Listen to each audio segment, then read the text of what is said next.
भारत में इतने बड़े पैमाने पर भक्त कहाँ से पैदा हो गए? एक आदमी भक्त बनता कैसे है? एक भक्त सोचता क्या है? इसमें भारत के प्रधानमंत्री का क्या योगदान है? इसमें भारत की मीडिया का क्या योगदान है? इसमें कांग्रेस पार्टी का क्या योगदान है? ये सब किस व्यवस्था के तहत किया जा रहा है? इस व्यवस्था का लक्ष्य क्या है और इसके खिलाफ भारत के मुसलमान क्या कर सकते हैं? यह प्रश्न हमारे दिमाग में काफी सालों से चल रहे थे। उत्तर ढूंढते ढूंढते हमने काफी सारी किताबें पढ़ डाली और काफी किताबें पढ़ने के बाद हमें एरिक फ्रॉम की फियर ऑफ फ्रीडम की किताब मिली, जिसमें उन्होंने एडोल्फ हिटलर के समर्थकों का मनोवैज्ञानिक विश्लेषण किया और जानने की कोशिश की कि वह क्या सोचते थे, क्यों सोचते थे, वह अपने देश को और खुद को कैसे देखते थे, देश में कैसी परिस्थिति थी जिसके कारण इतने बड़े पैमाने पर एडोल्फ हिटलर के समर्थक बने। उन्होंने देश की सत्ता पर कब्जा किया, काफी समझदारी से अपना प्रोपेगेंडा बेचकर अपने समर्थकों की संख्या बढ़ाई। उस वक्त देश के क्या हालात थे और यह समर्थक कैसे व्यक्ति थे,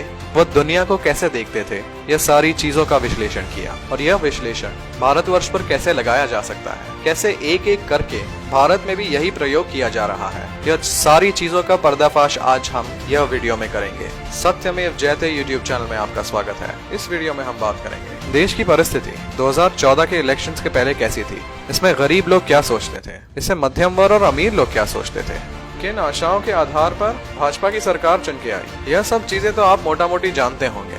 फिर हम एक भक्त का मनोवैज्ञानिक विश्लेषण चालू करेंगे। एक भक्त अपने आप को व्यक्तिगत स्तर पर कैसा देखता है, उसकी व्यक्तिगत खासियत क्या होती है, की सामाजिक भूमिका क्या होती है, वह अपने आप को सामाजिक स्तर पर कैसा देखता है, इसमें प्रधानमंत्री की क्या भूमिका है, इसमें प्रधानमंत्री की छवि क्यों जरूरी है, इसमें भारत के प्रधानमंत्री जो अपनी गरीबी की बात करते हैं वह क्यों जरूरी है, इसमें नफरत और बदले की क्या जगह है, इसमें अपनी ही गलतियां दूसरों पर लगाने की क्या जगह है, हिंदू खतरे में है यह कैंपेन क्यों चलाया गया है, इसमें मीडिया और आईटी सेल की क्या भूमिका है, इसमें मीडिया का ड्रामा क्यों जरूरी है। और यही सब कारणों से भाजपा का वोट प्रतिशत 2019 के इलेक्शंस में कैसे बढ़ा और यह चीज का समाधान क्या है और भारत के मुसलमान इसके बारे में क्या कर सकते हैं। चालू करते हैं 2012 से, जब देश की अर्थव्यवस्था बढ़ने का दर गिर रहा था। हर रोज हजारों करोड़ों के भ्रष्टाचार के घोटाले बाहर आ रहे थे। देश के लोगों में एक हताशा थी। भारत के गरीब लोग बढ़ती असमानता से परेशान थे, कृषि क्षेत्र में सरकार की अव्यवस्था से परेशान थे। भारत के मध्यम स्तर और अमीर लोग बड़े बड़े नेताओं के सामने अपने आप को शक्तिहीन समझ रहे थे, बढ़ती बेरोजगारी और भ्रष्टाचार से परेशान थे। और कांग्रेस पार्टी ने जो विकल्प देश के सामने पेश किया, उसके सामने भारत के आज के प्रधानमंत्री ने गुजरात मॉडल पेश किया, एक मजबूत नेतृत्व पेश किया। अपनी साफ छवि को कांग्रेस पार्टी के भ्रष्टाचार के साथ तुलना करके भ्रष्टाचारहीन देश पेश किया। हिंदुत्ववादी छवि तो उनकी 2002 से थी, इसे उन्होंने मजबूत किया और लोगों में आशा जगाई, जिसके कारण लोगों ने उन्हें वोट दिया और केंद्र में भाजपा की सरकार बनी। इसके बाद चालू होता है असली खेल। अब भाजपा की सरकार को देश भर में भक्त बनाने थे। एरिक फ्रॉम ने जब हिटलर के समर्थकों का मनोवैज्ञानिक विश्लेषण किया तो उनका विश्लेषण आज भारत पर 100% लगाया जा सकता है। इसके हिसाब से एक भक्त एक बड़े पैमाने पे आत्ममुग्ध मतलब नार्सिसिस्टिक व्यक्ति होता है। कई वैज्ञानिक रिसर्च पेपर्स ने बताया है कैसे दुनिया भर में फेसबुक और सोशल मीडिया के कारण दिखावा बढ़ा है और नार्सिसिज्म बढ़ा है। एक आत्ममुग्ध व्यक्ति अपने आप में और अपने संसार में और अपनी प्रशंसा में अत्यधिक रुचि रखता है। वह सिर्फ अपने बारे में सोचता है और उसकी वास्तविकता सच्चाई से अलग होती है। ये ज्यादातर दुनिया से कटे हुए लोग हैं और अगर उसने अपनी जिंदगी में गौरव के योग्य कोई काम नहीं किए हैं तो वह अपना गर्व एक समूह में ढूंढता है। और यही समूह मोदी सरकार ने चुनाव से पहले बनाया और चुनाव के बाद उसे विस्तारित किया। यह समूह हिंदुत्ववादी लोगों का था। यह समूह अपने आप को देशभक्त कहने वाले लोगों का था। यह समूह जय श्री राम और वंदे मातरम करने वाले लोगों का था। और देश भर के भक्तों ने इस समूह को अपने गर्व का विषय बनाया। जो गर्व उनको अपने आप पे था, जो वास्तविकता से दूर था, वही गर्व और उससे कहीं ज्यादा उन्हें यह समूह से संबंधित होकर लगता है। वह इस समूह में खो जाते हैं। यह समूह जो देशभक्ति की बातें करता है, यह समूह जो क्रांति लाने की बातें करता है, यह समूह जो उनके धर्म से नाता रखता है, धर्म और देश की हित का समूह उन्हें गर्व देता है। वह समूह के गर्व और प्रेम में इतने ज्यादा प्रभावित हो जाते हैं कि जो भी वह समूह के खिलाफ बात करता है उसे वो देश विरोधी कह देते हैं और अपने समूह की गलतियां विरोधियों पर डालकर अपने आप को सही समझते हैं। अपनी सांप्रदायिकता उन्हें अपने विरोधियों में दिखती है और अपनी सारी गलतियां उन्हें अपने विरोधियों में दिखती है। देश में जितनी भी सही चीजें की जाती हैं उन्हें लगता है कि उनके नेता ने यह की है और देश की सारी गलत चीजों का इल्जाम वो अपने विरोधियों पर लगाते हैं। और जब देश पर और उनके धर्म पर वार किया जाता है और देश में जितनी भी गलत चीजें हो सकती है होती हैं, उन्हें लगता है कि उनका नेता इकलौता ऐसा व्यक्ति है जो उन्हें यह स्थिति से निकाल सकता है, जिसके पास देश की सारी समस्याओं का हल है। यह एरिक फ्रॉम ने हिटलर के समर्थकों के बारे में कहा था और यही चीज 100% मोदी सरकार के भक्तों में दिखती है। इन्हें सच्चाई, वास्तविकता, विश्लेषण, यह चीजों में कोई रुचि नहीं है। उन्हें सिर्फ अपने समूह पर गर्व, अपने आप पर गर्व, अपने नेता पर गर्व है। इसीलिए यह जानना जरूरी है कि इसमें भारत के प्रधानमंत्री की क्या भूमिका है, उनकी छवि की क्या भूमिका है, उनके भाषणों की क्या भूमिका है, उनके भाषणों की, उनके अपने गरीबी की कहानियों की क्या भूमिका है, भाजपा के IT सेल द्वारा चलाए गए कैंपेन जैसे हिंदू खतरे में है उसकी क्या भूमिका है। इसके बारे में एरिक फ्रॉम क्या कहते हैं। एरिक फ्रॉम के हिटलर के विश्लेषण के हिसाब से जो भारतवर्ष पर लगाया जा सकता है, जो भक्तों के भगवान पर लगाया जा सकता है, उसमें नेता की छवि, नेता के भाषणों की भाषा बेहद जरूरी है। अपने गरीबी के बारे में बात करना, जिससे अधिकांश लोग इससे संबंधित हो सकते हैं। अपने आप को एक मसीह बताना, अपनी छवि दिखाकर देश भर के भ्रष्टाचार को खत्म करना, देश में इंसाफ लाना और यही बातों के आड़े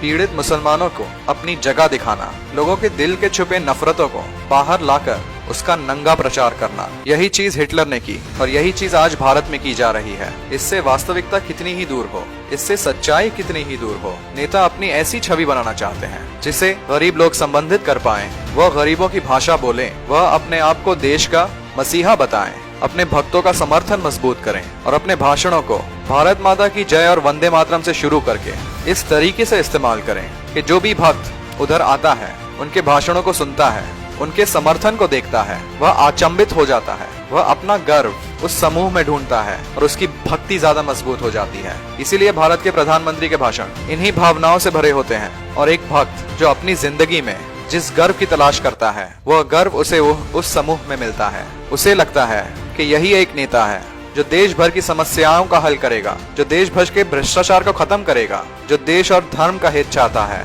जो मुसलमानों को अपनी जगह दिखाएगा। और यह वातावरण बनाने में मीडिया और IT सेल का बहुत बड़ा हाथ है। भारत की मीडिया जो भारत के सरकार के सामने बिल्कुल लेट चुकी है, वो भारत की सरकार और भारत एक देश, इसमें फर्क नहीं जानती है। भारत की सरकार को ही देश बना दिया है। भारत की सरकार के खिलाफ बोलने वाले लोग देशद्रोही बता दिए जाते हैं और यही चीज एरिक फ्रॉम बताते हैं कि हिटलर ने की। भारत की मीडिया भारत के प्रधानमंत्री के भाषणों की नकल करती है, उनकी ही भाषा बोलने की कोशिश करती है, उनके चलाए गए नफरत का विस्तार करती है और अपने आप को उस समूह का एक हिस्सा बना लेती है जिसमें रहकर वह भी गर्व कर सके। और इसका उदाहरण एरिक फ्रॉम अपनी किताब में देते हैं। हिटलर जब म्यूनिक में रहते थे, जब वह नेता नहीं थे, उनके घर में एक छोटा कमरा था जिसमें रोज सुबह जाकर वह वहाँ के चूहों पर खाने के कुछ टुकड़े डालते थे और देखते थे कैसे चूहे उन कुछ खानों के टुकड़े के लिए एक दूसरे के साथ लड़ते थे। और यही ड्रामा भारत की सरकार हमारे मीडिया चैनल्स पे करना चाहती है, जिससे लोग अपने मुद्दे भूल जाएं, जिससे भारत की सरकार का पक्ष का विस्तार किया जाए, जिसे विपक्ष को घेरने के लिए इस्तेमाल किया जाए। और यही चीज व्हाट्सएप पर काफी बड़े पैमाने पर भाजपा की IT सेल करती है, ऐसी तस्वीरें बनाकर जिनका तथ्यों से कोई नाता नहीं, जहां तथ्यों को तोड़ा मरोड़ा जाता है। यह चीजें दो लक्ष्य के साथ की जाती हैं। पहला लक्ष्य भक्तों की भक्ति बढ़ाना, भक्तों को बात करने के लिए आधे सच बताना और सरकार की सारी गलतियां विपक्ष पर डालकर खुद गलतियों से मुक्त हो जाना। और यह लोग ये भी जानते हैं कि इतने बड़े देश में, इतनी बड़ी व्यवस्था में एक अकेला आदमी या एक छोटा समूह अपने आप को अकेला और शक्तिहीन समझता है और वह चाहता है वह किसी समूह का हिस्सा बने और इस तरह लगातार इस समूह की सदस्यता बेची जाती है। और यही चीज भाजपा के साथ 2019 के इलेक्शंस में हुई, जब भाजपा का वोट प्रतिशत देश के गरीबों में सबसे ज्यादा बढ़ा, क्योंकि देश के गरीबों ने अपने आप को गांधी परिवार की तुलना में भारत के प्रधानमंत्री को उनकी भाषा बोलते हुए देखा। यही गरीब लोग जो अपने आप को शक्तिहीन समझते हैं, उन्होंने भक्तों के समूह में अपनी सदस्यता बढ़ाई,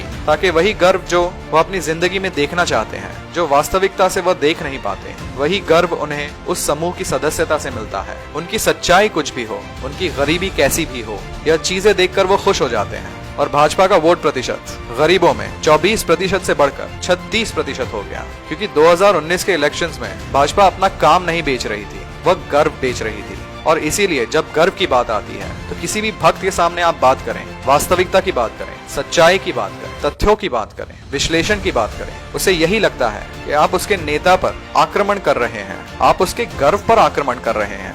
और इसीलिए आप कुछ भी बातें इनके साथ करें, इनकी सच्चाई, इनकी वास्तविकता कुछ और ही है और आपकी की गई बातें इन तक पहुंचेंगी नहीं। और ये सारी चीजें जो एरिक फ्रॉम ने हिटलर के बारे में कही थी, हिटलर के समर्थकों के बारे में कही थी, एक एक चीज नकल करके भारत में की जा रही है। हिटलर के समय तो उसने सिर्फ देश के गौरव की बात की थी, भारत की सरकार ने देश और धर्म के गौरव को मिला दिया है। यह हिटलर से ज्यादा शक्तिशाली प्रोपेगेंडा है। भारत की मीडिया ने भारत की सरकार के सामने घुटने टेक दिए हैं। इसी के कारण स्वतंत्र मीडिया देश में बढ़ा है। The wire, the Quint, Lalan top, इसे स्वतंत्र मीडिया आउटलेट बढ़े हैं, पर भारत की मीडिया के प्रभाव के तुलना में यह बहुत छोटा है।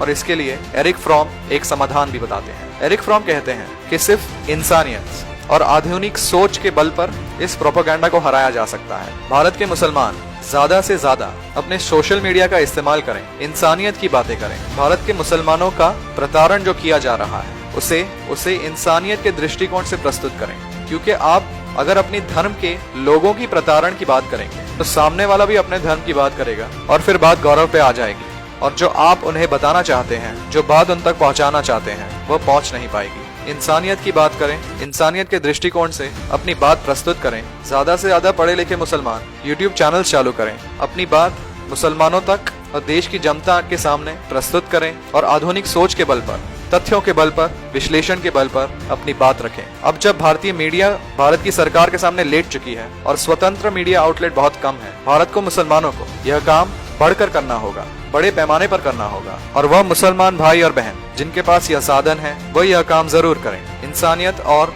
आधुनिक सोच के बल पर ही इस प्रोपेगेंडा को तोड़ा जा सकता है। अल्लाह की मदद तब भी आएगी जब मुसलमान समुदाय अपने आप में बदलाव लाएगा, और अपने आप में बदलाव लाने के बाद और अपने आप में सुधार लाने के बाद हम अल्लाह पर तवक्कल करते हैं कि अल्लाह सुब्हानहू व तआला हमारी मदद करेंगे। हम आपसे जानना चाहते हैं, कमेंट बॉक्स में जरूर बताएं कि यह विश्लेषण आपको कैसा लगा। यह विश्लेषण ज्यादा से ज्यादा लोगों के साथ शेयर करें, व्हाट्सएप, फेसबुक, इंस्टाग्राम पर शेयर करें और हमारे यह अभियान में मदद करें, ताकि ऐसे विश्लेषण द्वारा हम मुसलमानों को देश की सच्चाई बता पाएं और सुधारने के सुझाव दे पाएं। हमने जो भी कहा वह सच है, और सच भारतवर्ष में आज परेशान है, पर पराजित नहीं होगा।